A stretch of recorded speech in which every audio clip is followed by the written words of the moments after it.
বর্তমানে হচ্ছে running member Ibrahim member 6 নম্বর ওয়ার্ডে কোটালীপাড়া হিরানি ইউনিয়নে। সে তা ঘের কাটে, সে বলছে যে ঘের কাটবে। আমরা বলছি আমাকে 8 বিঘা জমি সেই ঘেরের ভিতরে। বলতে আমাকে জমি আমরা দেবো না, তোমার ঘের যেভাবে কোটা সেইভাবে কাটো।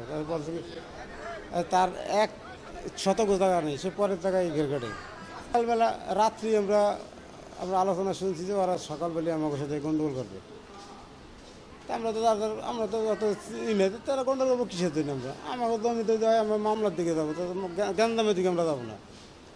সকালবেলা আমরা তার বাড়িতে শুনি যে এরা ডাল সল কিনে নেমে গেছে। আমার লোকজন রাস্তাঘাটে বাইরেছে, আর কোভাই বাইরে শুরু করে গেছে। মোহাম্মদ ইব্রাহিম ফকির, সে 70 বিঘা নিয়ে একটা জমি ঘের কাটতেছে। সেই ঘেরের ভিতর আমাদের কিছু জমি আছে, সেই জমিগুলো আমরা দেব না। সে জোর দখল করে সেই জমিগুলা সেই ঘের কাইটে খুঁইছে, সেইখানে মাছ ছাড়ছে। আমরা শুধু বলছি যে আমাদের না জেনে তুমি মাছ ছাড়লা কেন? সে বলছে যে আমি মাছ ছাড়বো। আমরা কোনো কিছু বলিনি, আমরা গ্রামের হাতে এটা তুলে দিছি, গ্রামে কোনো সমাধান দিতে পারে নাই। আজকে সকালবেলা হঠাৎ করে আমরা যার মতন সে কাজবাজ করতেছি, কেউ ঘুমে আছে সকালবেলা, হঠাৎ আইসে আমাদের উপর আক্রমণ করছে। যেরকম এই যে আমার এইখানে ফুলকুচি দিয়ে কোপ দিয়েছে, 9টা শলা ভিতর এইখানটা ভিতরদার বাইরে গেছে। তারা এই যে পায়ে ফুলকুচি কোপ আছে, তারপর এই যে শরীরে অনেক পাথর দিয়ে ঘাইতেছে, মানে এইরকম একটা অবস্থা। পরে গ্রামের লোক এসে পরে ঠেয়াই দিচ্ছে আর কি। ধরেন চেয়ারম্যান আসছিল, আসার পরে চেয়ারম্যানের জায়গাকে মীমাংসতে বসতে, তার চেয়ারম্যান তার সাথে পারে নাই।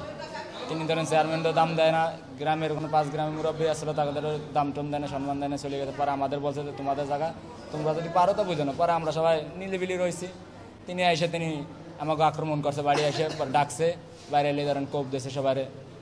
পরে কোপ দেওয়ার ভাগ তোকে জায়গা তোরা দিবি না, জানো আমরা জোর করে নেবো দেখি। তারপরে তিনি জোর করে নেওয়ার দিকে পরে আমাকে আক্রমণ করছে। পরে আহত হয়েছে। ঘেরের মধ্যে তাদের জমি ছিল, যার কারণে তারা দিতে চাচ্ছিল না, সে জোর করে সেটা নিয়ে নিছে এবং মাছ ছাড়িয়ে দিয়েছে। তো সেইটা নিয়ে এরা এটাই বাধা দিলে তারা হামলা শুরু করছে। হামলা করার পরে তো এই পরিস্থিতি। তারা প্রচুরভাবে ফুলকুচির কোপ, ইট পাটকেল ছুঁড়ে মারছে, যাতে বেশ কিছু লোকজন আহত হয়েছে। গ্যাঞ্জাম হয়েছে, সৈনা রোগী সব হাসপাতালে নিয়ে আসছে, আমিও আসলাম।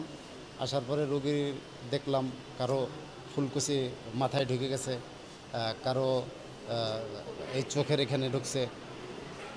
বর্ষাপাড়া কোটালীপাড়া থেকে মারামারির বেশ কয়েকজন রোগী আসছে, 4 জনের মতো, এবং তাদেরকে প্রাথমিক চিকিৎসা দেওয়া হয়েছে।